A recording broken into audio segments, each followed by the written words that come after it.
le prince Harry est toujours prêt à défendre ses mémoires, un mois après leur sortie mondiale. Ce dernier, qui a lancé une pique à son père Charles III, était invité ce samedi 4 mars à une séance de questions-réponses, pour laquelle les gens devaient payer afin de la visualiser. Le mari de Meghan Markle s'est entretenu avec le docteur Gabor Maté, un expert en traumatologie et en développement de l'enfance. Il a longuement évoqué sa consommation de drogue.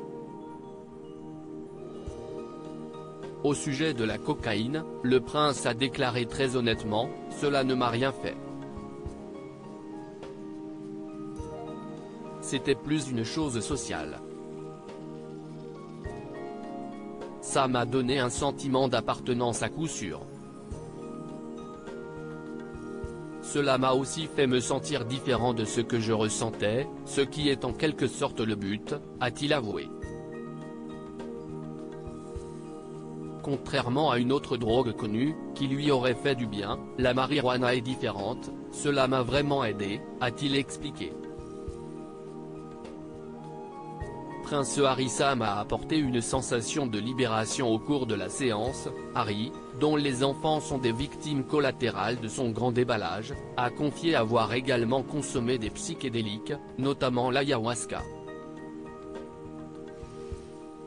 Il a rapporté le bien que ça lui faisait à cette époque, c'était le nettoyage du pare-brise, le retrait des filtres de la vie tout autant que sur Instagram, ces couches de filtres. Cela m'a tout enlevé et m'a apporté une sensation de détente, de libération, de confort, une légèreté que j'ai réussi à conserver pendant un certain temps. J'ai commencé à le faire de manière récréative, puis j'ai commencé à réaliser à quel point c'était bon pour moi. Je dirais que c'est l'un des éléments fondamentaux de ma vie qui m'a changé et m'a aidé à gérer les traumatismes et les douleurs du passé, a-t-il livré. Harry fait bien évidemment référence au décès de sa mère. Le jeune papa s'est beaucoup confié à ce sujet dans son livre autobiographique Spare, qui est par ailleurs devenu le livre de non-fiction le plus vendu au Royaume-Uni depuis le début des enregistrements après sa sortie en janvier.